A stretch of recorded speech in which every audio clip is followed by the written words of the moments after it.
Over the last decade, cryptocurrency has gone from an obscure asset to a widely popular investment.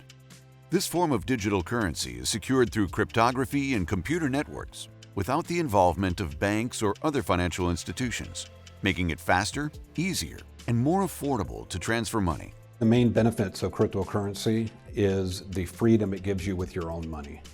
You don't need to ask permission from a bank. You don't need to involve a government. Wherever you are, if they work with cryptocurrencies, you can transact and you can do commerce. Cryptocurrency enables financial sovereignty to its users because it puts all the responsibility in their hands. And along with that responsibility is all the control. So it is unique because usually we have banks and credit cards where if there's something fraudulent or we make a mistake, there's a way we can correct that and get our money back. When you're dealing with cryptocurrency, there is no safety net.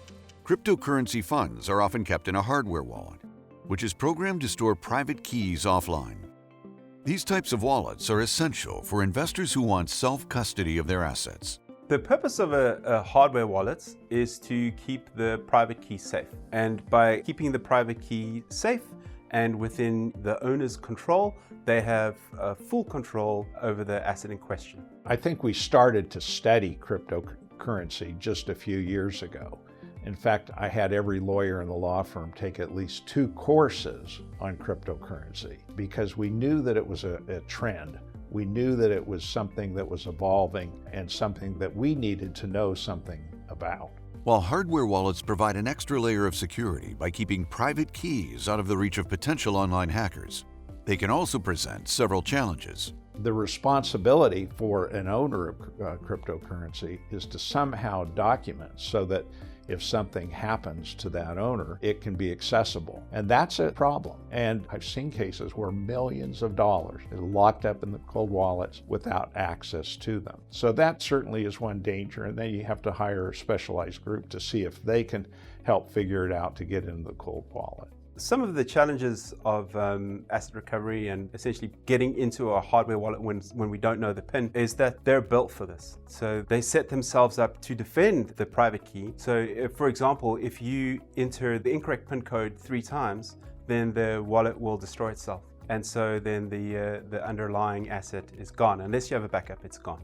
As the industry continues to evolve, developments in software and digital technology are helping to unlock endless possibilities for hardware wallet recovery. The advances altering the recovery landscape in a profound way. If you had told me I'd be doing this 20 years ago, I would have said it is heresy. We're doing things like slowing down the bits along the wire, other techniques. We blast an electromagnetic pulse at the microcontroller in order to get into these devices. What makes Prefortis unique is not only do we take hardcore computer science, but we also bring an investigative savvy and also used to dealing with people in unique situations and problems that we solve in our investigative techniques and our computer science. With proprietary software engineering solutions designed specifically for crypto wallet recovery and state-of-the-art digital forensic tools to analyze and retrieve data, the process deep dives into the digital footprint left by crypto transactions and employs advanced algorithms to trace back lost or inaccessible assets. The issue with crypto is that it's transient. It's movable. You can have money laundering, fraud, theft, tax evasion, and the proceeds of that can be gone across international borders in the click of a button. And getting it back and tracing it are 2 big issues. Anybody can do blockchain analysis. The real trick in crypto investigation is how do you get into the real world? And Prefortis has that ability. They can take IP data from a crypto exchange and turn that into real-time who a person is, along with geolocation data and a bunch of other stuff.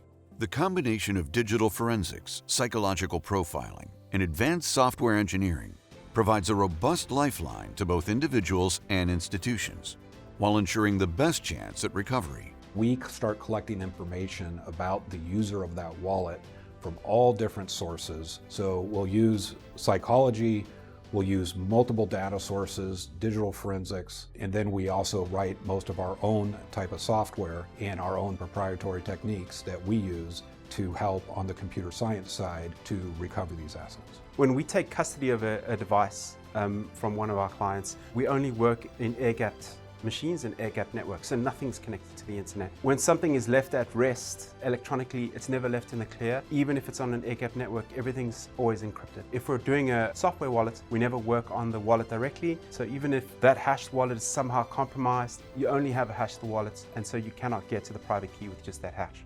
Rigorous security measures ensure that all recovery operations are conducted in a safe environment, free from external threats, guaranteeing that assets remain protected throughout the recovery process, while acting as a beacon of hope for investors.